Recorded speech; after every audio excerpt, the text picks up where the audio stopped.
Hello, and welcome to today's lesson on pronoun agreement in English. Pronoun agreement refers to the agreement between a pronoun and the noun it refers to in terms of number and gender. Let's start with number agreement. In English, pronouns must agree in number with the nouns they refer to. This means that if the noun is singular, the pronoun that refers to it must also be singular, and if the noun is plural, the pronoun must be plural as well. For example, the boy is reading his book. Singular noun, singular pronoun. The boys are reading their books. Plural noun, plural pronoun. Now, let's move on to gender agreement. In English, some pronouns have different forms depending on the gender of the noun they refer to. For example, the pronouns he and she are used to refer to male and female individuals, respectively. However, some pronouns are gender neutral and can be used to refer to individuals of any gender. Examples of gender neutral pronouns include they, them, and their.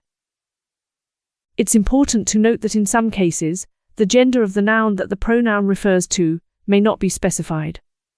In these cases, it's appropriate to use a gender-neutral pronoun. For example, someone left their phone on the table. Gender-neutral pronoun used to refer to an unspecified person.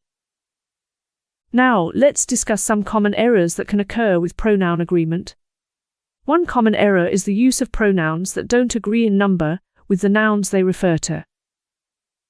For example, the team won their game. Incorrect should be, the team won its game, because team is singular. Another common error is the use of pronouns that don't agree in gender with the nouns they refer to. For example, the doctor said he will see you now. Incorrect if referring to a female doctor should be, the doctor said they will see you now, or the doctor said she will see you now. To avoid these errors, it's important to pay close attention to the number and gender of the nouns and choose pronouns that agree in number and gender accordingly. Finally, let's do a quick exercise to test your understanding of pronoun agreement. I'll provide a sentence, and you'll need to choose the correct pronoun to complete the sentence, based on number and gender agreement. The cat licked paw. It's there. The correct answer is it's because cat is a singular noun, so the pronoun that refers to it must also be singular. That's all for today's lesson on pronoun agreement in English. I hope this information was helpful, and if you have any questions, please don't hesitate to ask.